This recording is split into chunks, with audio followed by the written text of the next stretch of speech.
dídé kò dé Jerusalem níjọ́ ni ọlọ́run mọ̀ọ́mọ̀ gbé lárugẹ, ọlọ́run gbé ga láàrin ìran ènìyàn, ọlọ́run gbé Jésù Kristi ó ṣe lógo gẹ́gẹ́ bí májẹ̀mú kan bá dá léyà rẹ̀ sínú tẹ́ḿpìlì, wọ́n bẹ̀ sí kígbe Hòsánà ní sí ọmọ Dáfídì, olùbùkún lọ ní kẹ́ bọ̀ á lórúkọ Olúwa. Eráyè rí ìwò títí torí líjọ́ọ̀nì yàtọ̀ síra kan lọ yà pàdé rẹ̀, kàn tẹ́ṣọ sílẹ̀, kàn gé ìmọ̀ ọ̀pẹ àtẹ̀ka igi lóríṣiríṣi wí kẹ́ ẹ ṣe rẹ̀ kẹ́ ẹ yọ àárín bí ìgbà kan nìyàn tẹ́ kápẹ́ẹ̀tì pupa lónìí kí wọ́n bá kí wọ́n joyè kí wọ́n ọ̀nìyàn ńlá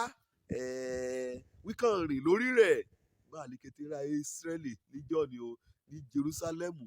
kàn gbàlù kàn bẹ̀rẹ̀ sí jó kàn bẹ̀rẹ̀ sí jó Hòsánà fọ́mọ Dáfídì, olùbùkún lọ ní kẹ́ ẹ bọ̀ á lórúkọ Ọlọ́run, kàn bẹ̀rẹ̀ sí yọ̀ yàtà yòtò kí inú kété ọ̀nìyàn dùn kọ́dùn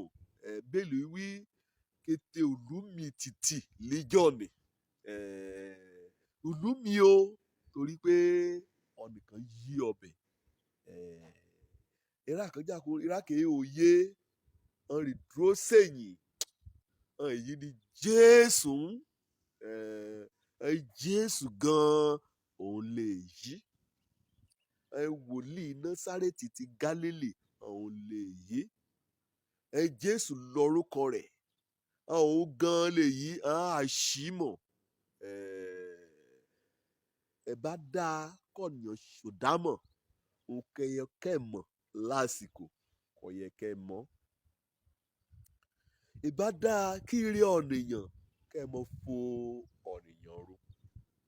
ọ̀pọ̀lọpọ̀ ní Jésù kọjá lẹ́rùn pọ̀nàrán ọkọjá lúwájú ojú ran ọkọjá lúwájú ọkàn ran ọkọjá létí ran ọkọjá líkété ọ̀rá lẹ́kọ sí hàn à ń gbọ́ nípa Jésù Kristi nì lórí rédíò à ń gbọ́ lórí móhùnmáwòrán à ń gbọ́ lójúkojú nílé ìjọsìn à ń gbọ́ ní wàásù níbi òsìnkú àbí kan tí ṣe márèjì à ń gbọ́ nípa olùgbàlà kété òjò àmì tìtìtìtì nítorí pé Jésù sọ̀kalẹ̀ sí àwùjọ ìhàn ènìyàn síbẹ̀síbẹ̀ à ń fà sẹ́yìn à ń ká gbéra à ń kẹ́ ẹ lọ à ń kẹ́ ẹ ṣẹlẹ̀ àwọn èèyàn bè lọ síwèé irú kẹ́ ẹ lọ wá àìsùn kù ń rì kẹ́ ẹ mọ̀ bá pẹ́ jù o ṣòdámọ̀ wí ìbéèlì wíwá torí ọ bí olùgbàlà kan kò ọ́ lónìí o ní Bẹ́tílẹ́hẹ́mù kẹ́ ẹ ṣe olùgbàlà kété ọ̀nìyàn ní Mátíù orí kínní ẹsẹ̀ 21 ìyá ọmọkùnrin kan bì ní á pe orúkọ rẹ̀ ní Jésù torí kẹ́yìn torí pé òun níyà gba ìran ọ̀nìyàn rẹ̀ là kúrò nínú ẹ̀ṣẹ̀ ran èyí kò yìn mọ́ kò jẹ́ pé inú rẹ̀ dùn sí láti aṣe ní gbogbo ìgbà kò jẹ́ pé lùgbà lẹ́rẹ̀ kọ̀ọ̀kan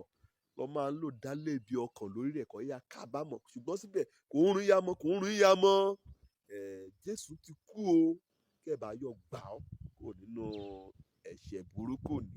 òwò lọ aronúpọ̀ àdàkọ àṣòdámọ̀ wí Jésù lè yí oníbàmí sọ̀rọ̀ lójú àlá mi Jésù lè yí onírán ọ̀rọ̀ wàásù sí mi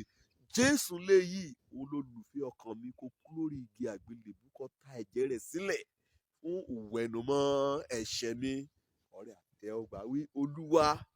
kí màá ṣe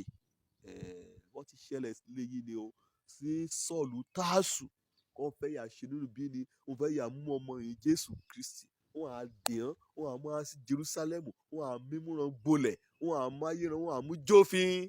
torí pé ẹ ṣe àtẹ̀lé Jésù Kristi ṣùgbọ́n ìgbà kan Ọlọ́run farahàn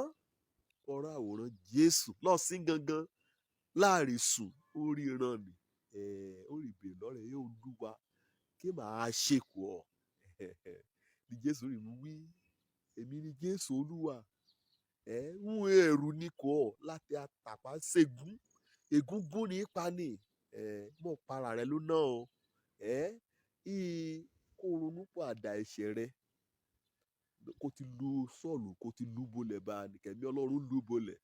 kíákíá lè já ọ́ nínú ọ̀ṣẹ́ òbí. Ṣé ìwọ náà ṣùdámọ̀ lónìí pé Jésù lè yí Paul ṣe rìlíjọ̀nì orúkọ rẹ̀ yí padà ayé rẹ̀ dè rí bákan náà mọ́ ọ̀rẹ́ dájí ìrírí torí pé ó dàmọ̀ wí Jésù lè yí. Ṣé ìwọ náà ṣé wàá dàmọ̀ lónìí kọ́ bá dẹ̀ dàmọ̀ náà ṣé wàá gbà ṣé wàá ṣílẹ̀kùn ọkàn rẹ sílẹ̀ kó kí Jésù yí ọ̀nà ayé rẹ gẹ́gẹ́ bí Olúwa àti olùgbàlà ayé rẹ. Òjó lorúkọ mi ọmọ àbálábí tán Jésù olùdó àgùntàn Ọlọ́run ọ̀nì kò kó ẹ̀ṣẹ̀ ayé lọ nípasẹ̀ rẹ̀ nìkan ọmọdé àtúnbí àtọ́nùgbàlà ire o.